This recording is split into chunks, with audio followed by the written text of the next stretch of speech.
Well, hello again, Grace Baptist Church. Again, we don't normally post more than one video a week. We've been trying to keep it to the Wednesday update videos so as not to flood your Facebook page. But I thought I'd come to you and just talk about a topic that has come up recently, and it's the idea of conspiracy theories. I wanted to just address this. I mentioned it in my sermon on Sunday. Ecclesiastes 5 and verse 8 talks about different levels of government and how each level sort of watches for the other. And the reality there is that in Hebrew it's not sort of watching out for each other as though there's some sort of secret conspiracy behind it all, but essentially maintaining the system that they benefit from.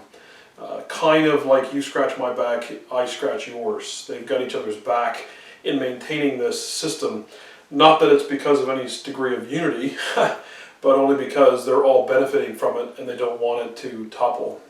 There's good money to be made from oppression, is essentially what Solomon is alluding to there. But you could read that passage and see this ever-shrinking number or ever-shrinking amount of people who are really kind of behind the scenes controlling it all. And so I did mention conspiracy theories, and I wanted to kind of elaborate on it a bit. Here's what I want to do then. I want to first of all define what a conspiracy theory is, and then I want to outline at least 3 reasons why Christians should not engage in conspiracy theories, should not be sucked into conspiracy theories, and certainly should not perpetuate conspiracy theories.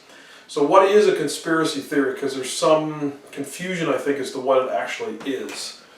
Conspiracy theory is that there's a small, united group of people who are ultimately behind the scenes, running everything, controlling everything. It's a small group. It's usually unknown, unnamed. It's sometimes called perhaps like the Illuminati or something along those lines.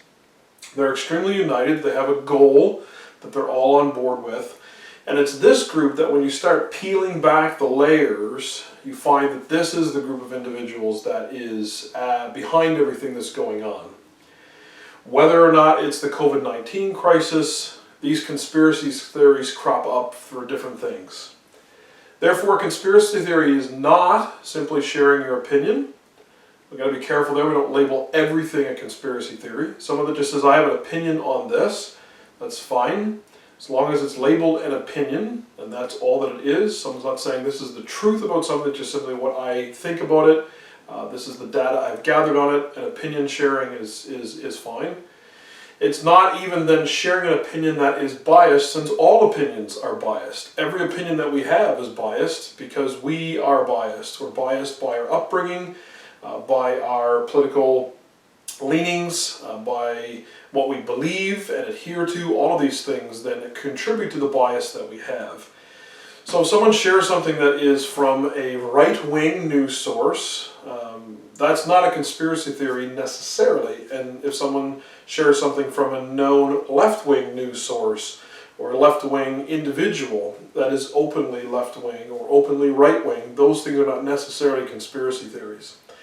Properly defined, I believe, a conspiracy theory is that behind all of the individuals, the chief medical officer here on PEI, the premier, the prime minister, as you peel back all of these layers, who's really in control of everything on planet Earth is a small group that is united for a purpose, domination, control, and that is the group that's really behind everything. That's a conspiracy theory. So what are 3 reasons why Christians should not ever get involved in conspiracy theories? Either believing them or certainly then perpetuating them. Number 1 is truth. A conspiracy theory, by definition, cannot be proven.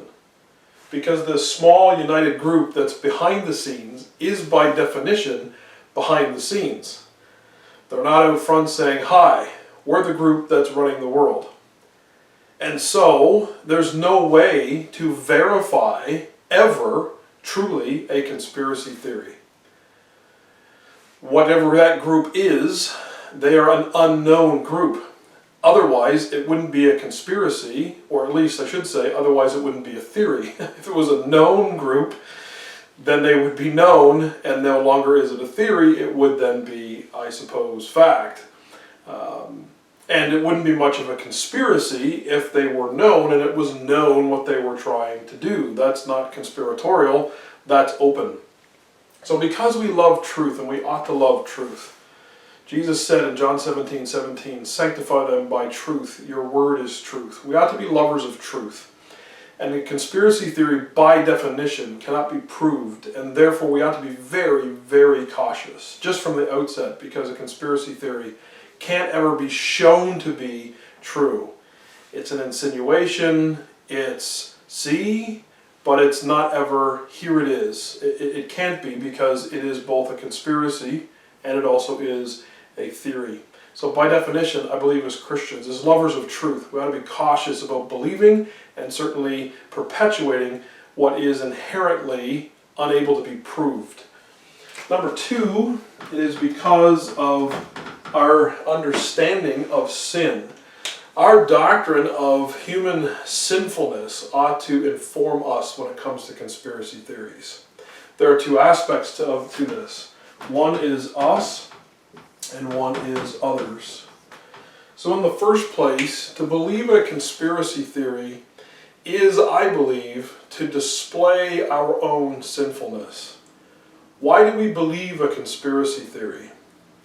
Why do we then latch onto it, believe it, and perpetuate it and try to get others to see it and believe it too? It's because ultimately it resonates with our sinful hearts. It resonates with what we already believe.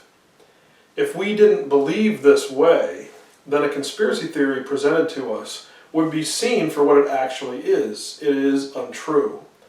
And yet because we already believe things, we already have our sinfulness, our way of thinking and looking at things, then it enables us then to say, aha, I knew it. See, I was right, and this article, this video, this thing proves it. There is a group of people behind all this, and they're pulling the puppet strings of the person that I don't particularly like, or whatever it may be.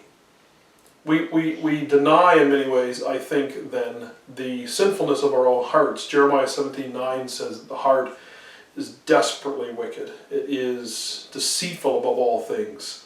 It is not to be trusted. Also, James 4 talks about, where do quarrels and fights come from? Do they not come, he says, from your lust which war inside of us? What is that war? Is that there's a good side and a bad side of us that are always internally fighting? That's not what James means there in that passage. What he is saying is we all have things that we want other people to believe. We have beliefs and opinions and thoughts that we're very strong on. Stronger perhaps than we should be, given the fact that they are simply opinions and not necessarily truth from the Word of God. But these are things that we deeply hold, and they are typically, if not exclusively, selfish. And inside of each of us, we have a military, Air Force, Army, Navy, it's all there. And when someone touches on that, our forces are ready to go. And that's when we get into fights. That's when we get into online Facebook comment battles. That's what happens because someone is touching on something that we deeply hold to be true and they are saying it is untrue, or vice versa. And so as it comes to conspiracy theories then, we get sucked into them. We almost want to believe them because they resonate with what we already believe to be true, whether or not it actually is true. And we trust too much our own hearts and forget that the Bible tells us multiple times that our own hearts are sinful. Number two, I think then that gives way too much credit to fellow sinners. How would it be possible that a group of individuals that are sinners just like us could ever be that united for that long to do that much reality behind the scenes? I mean, any group that has been together for any length of time has had fights, has had rifts, has had conflict. You know that if you're married. Your favorite team, there's been teammates or members that were part of that you cheered for that demanded a trade and they split up the quote-unquote dream team. Your favorite band, How many bands can say that they've been together without interruption for 20 years, 30 years, 40 years, 50 years? I can think of one or two. They've all taken a break or taken a hiatus or split up entirely and maybe got back together again. But how is it then, given what we know from the Bible about the sinfulness of our fellow human beings, that there would be such a concentrated, long-term, like since the dawn of time, this Illuminati group that's been around, that is really masterminding behind the scenes with this purpose that they have in mind? Humans couldn't even agree, at the Tower of Babel. That was what they were doing, and they were agreeing, and then God divided them by their languages. And so I think conspiracy theories give too much credit where credit is not due. We are sinful, very sinful, and the idea that this group of individuals could be so united as to be behind all these machinations behind the scenes, I think gives us way too much credit. The third thing is then that we give God way too less credit. We give him way too little credit. Because the reality is that God is sovereign. Conspiracy theories, by definition, deny, or at the very least, downplay God's sovereignty. What we are saying when we get sucked into and believe and then perpetuate a conspiracy theory is that ultimately God is not in control of all things, but instead it's this small, unified group of individuals that are behind the scenes running everything. If that were true, then where is God in all of this? Is God stymied by this group of individuals? Is God somehow laid aside in his sovereignty because this group of individuals is so powerful, more powerful even than him? Again, I think where we give too much credit to this supposed group that cannot ever be proved to exist, we give way too little credit to God and we deny actually his sovereignty. So Grace Baptist Church, I just gently, as your pastor, I love you. I don't have anybody particular in mind. This is not a rebuke. I'm not going on trolling on anybody's social media feed or that kind of stuff. I just was cautious because it seemed to be popping up more and more in general, that as this pandemic goes on further and further, as we get a little bit more frustrated, a little bit more anxious to get things back to normal, a little bit more desirous of answers that don't seem to be forthcoming, that we can, if we're not careful, be sucked into conspiracy theories. This idea that some little group of individuals, highly organized, highly united, are really behind all of this, and they have some sort of evil plot in mind, that we don't really know what that is. And so again, because we're lovers of truth, let's do that, and let's show the world that, and let's not be seen to be putting out falsehoods for public viewing, and that we are behind these falsehoods. We should never knowingly be behind a falsehood. Let us understand that the sinfulness of our own hearts, and thus the sinfulness of others, should lead us away from believing that anybody could be that organized for that long a period of time. It just really almost is a denial of the sinful nature of man. And then lastly, and I think the strongest reason is, truly God is the one who is in control of all things. Not some small group of Illuminati, not some small group of guys that have a secret handshake and wear capes. That's just not capes and hoods. This is not the reality that is out there.